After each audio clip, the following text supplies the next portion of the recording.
Assalamualaikum warahmatullahi wabarakatuh. Hi everyone, it's Atiahan.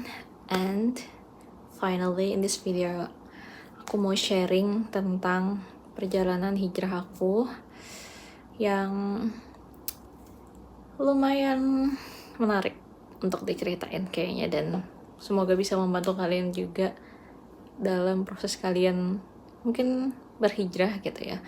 Terutama momennya pas banget sekarang lagi bulan Ramadan, dan starting point aku saat berhijrah itu juga pada saat itu adalah bulan Ramadan. So, tanpa berlama-lama, let's just get into it.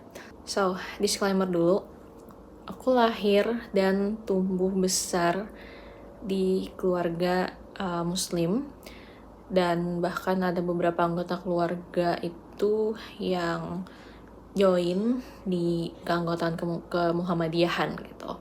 Dan selain itu juga aku sempat belajar dan berinteraksi juga dengan orang-orang di NU kayak gitu-gitu loh. So yeah, basically I grew up with Islam gitu. Ya aku disuruh sholat, ngaji dan segala macam, aku diajarin itu di keluarga. And then pada saat itu aku ya seperti kebanyakan orang kayaknya, aku belum memahami esensi kenapa aku harus sholat, kenapa aku harus ngaji. Jadi everything I did was based on because my parents told me to do it, or my grandmother.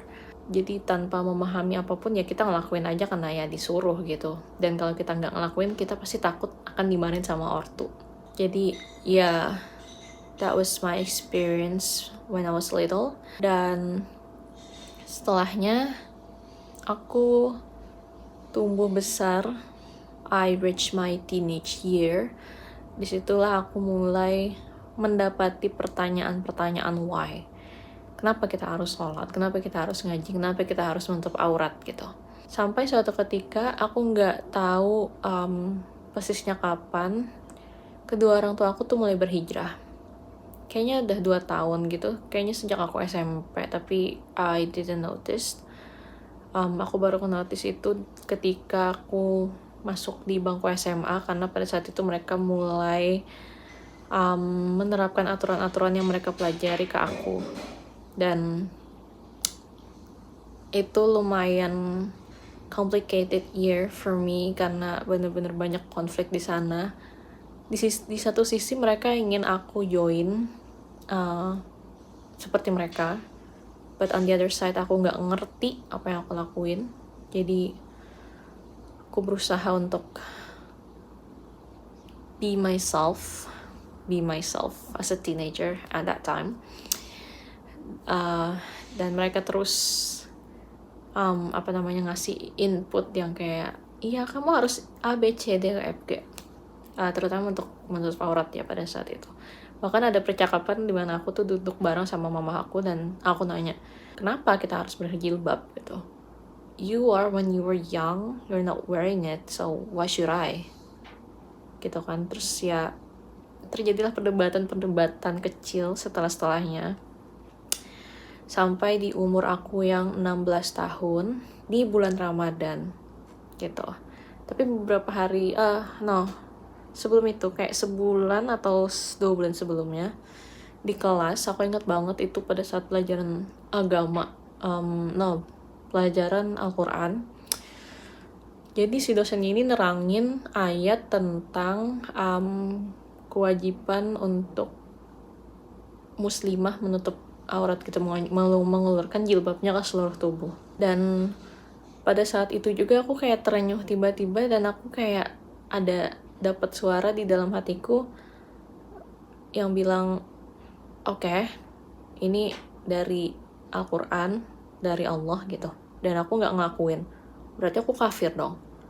As simple as that gitu. Statement itu tiba-tiba muncul. And then after that, waktu berjalan sampai di bulan Ramadan, aku nggak tahu persisnya hari keberapa, tapi aku bangun pada saat itu, aku bantuin mamaku masak dan siapin sahur. And then after that aku kayak sholat sunnah, kayak pengen aja gitu sholat sunnah wudhu. Terus aku doa di keheningan malam itu. Tiba-tiba hati aku tuh kayak terenyuh aja gitu, kayak God, I wanna be close with you. dan aku udah nangis segala macamnya. Udah sampai dari titik itu aku mulai bertekad untuk oke, aku mau menutup aurat gitu. Dan disitulah perjalanan hijrah aku dimulai. Aku mulai belajar agama, aku sering datang ke pengajian-pengajian, terutama pengajian-pengajian muslimah dan pengajian-pengajian Muhammadiyah juga. Aku dengerin Ustadz Ali Hidayat, Hanan Ataki, Ustadz Felix Siau, kayak gitu-gitu, Ustadz Basalamah.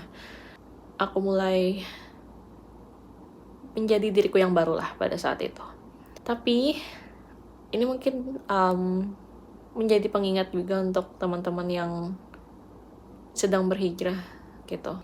Setelah beberapa waktu aku mulai mengalami struggling yang menurutku pada saat itu lumayan, karena as a young person yang teman-teman lo tuh kayak having fun dengan caranya mayoritas young people having fun, dan kita memilih jalan yang berbeda untuk having fun, ya otomatis ada gejolak-gejolak lah di pertemanan gitu, dimana aku mulai dapat bulian dan lain-lain. Bahkan aku ngerasa kayak sempet di satu titik dimana aku ngerasa nggak punya teman.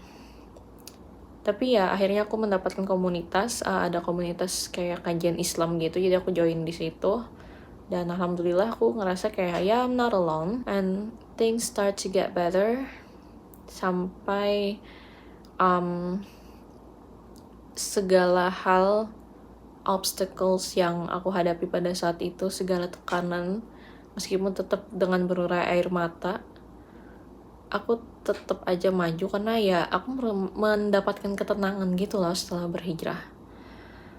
Dan ya ini juga penting untuk kalian yang mengira setelah berhijrah mungkin hidup kalian akan jauh lebih baik gitu. Ya, memang hidup akan jauh lebih baik, tapi bukan berarti itu nggak ada tantangannya. Karena setiap perubahan itu pasti ada gejolak-gejolak, terutama untuk orang-orang sekitar gitu yang tidak siap dengan perubahan kita. Dan aku akui pada saat itu juga kesalahanku adalah aku mungkin berubah terlalu cepat. Karena I was so eager to just learn something new and be new me, and just be myself. I was very passionate to learn about Islam. Yeah, I was trying to be a better Muslim. That's all. That was all in my mind. Teman-temanku mungkin agak kaget ya dengan perubahan itu, karena literally after 2 weeks we had like a break, kayak libur sekolah gitu, dan setelah masuk gue udah berhijab dengan proper gitu loh. Itu sih mungkin orang-orang sekitar yang agak kaget dengan perubahan drastis perhaps. Tapi aku adalah orang yang nganggap kalau emang berubah ya mulai aja dulu, and then we learn along the way gitu loh. Ya mungkin akan bikin orang-orang kaget ya di sekitar kalian karena perubahannya lumayan drastis gitu. But again, aku hanya mengikuti insting panggilan hatiku aja. Dan yeah, I'm grateful with that experience. Dengan segala gonjang-ganjing setelahnya pun juga kayak gak ngerasa berat gitu loh, karena it feels like I have a greater power up there who can help me through this no matter what. Even though I cried so much, and I even talked to one of my friends in that community, and I told her kayak aku nggak tahu what happened, tapi aku ngerasa aku sendiri kok gini ya. But I wasn't hesitate to go forward, so I kept going. Sampai akhirnya teman-teman aku dan lingkunganku bisa menerima. Alhamdulillah banget. Dan yeah, it was a really great experience. This is very personal story for me, but I really want to share this for you guys. Karena as a young people yang memilih jalan berbeda untuk having fun, I know how it feels. I literally know what you feel. Dan kalau kalian ngerasa ya kalian dijauhin teman apa segala macam, I've been there, done that. Just keep going, and apa ya, kayak Allah tuh akan ngebimbing kalian ke lingkungan yang juga nerima kalian gitu loh at the end of the day. So just be strong, and I don't know how to express the feeling when you receive what I don't know, like a miracle kind of thing in your heart, like God want you to be closer to Him. It's a good thing.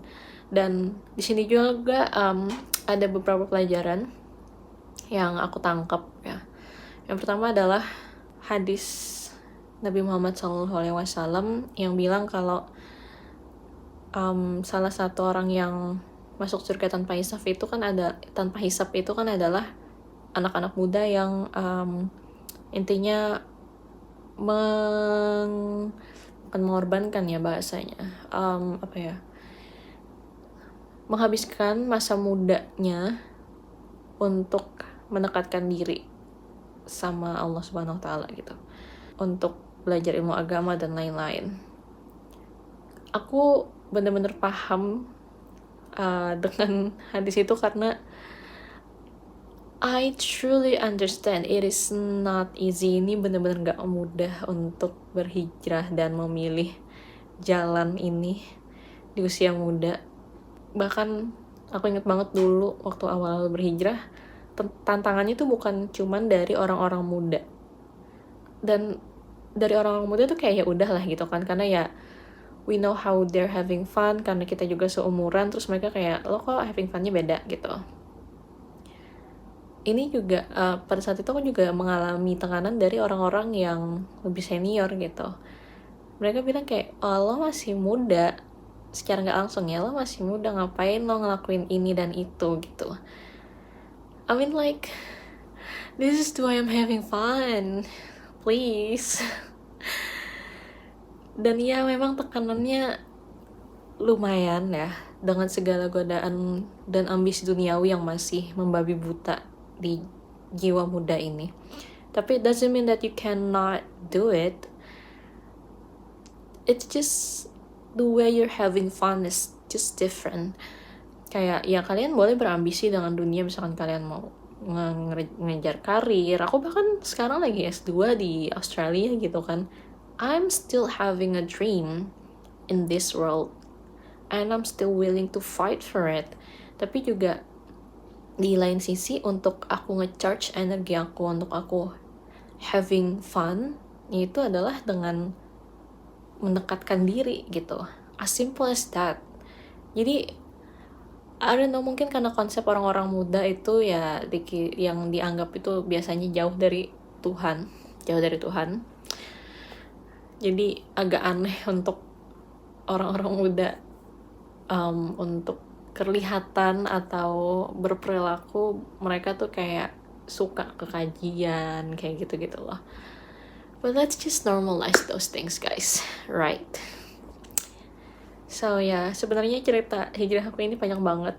I think aku akan bikin part 2-nya, dan part 2 ini akan lebih menarik menurutku karena ini akan berkaitan dengan fase dimana aku mulai join di komunitas Muslim selain Muhammadiyah dan NU ya. I'll tell you later about it. So ya. Oke, sekian dulu video kali ini. Semoga kalian bisa memetik pelajaran dari video ini, terutama untuk kalian yang sedang berhijrah ya. Keep going. Dan ya, I think that's all from me. Thank you for watching. See you in the next video. Assalamualaikum warahmatullahi wabarakatuh. Bye.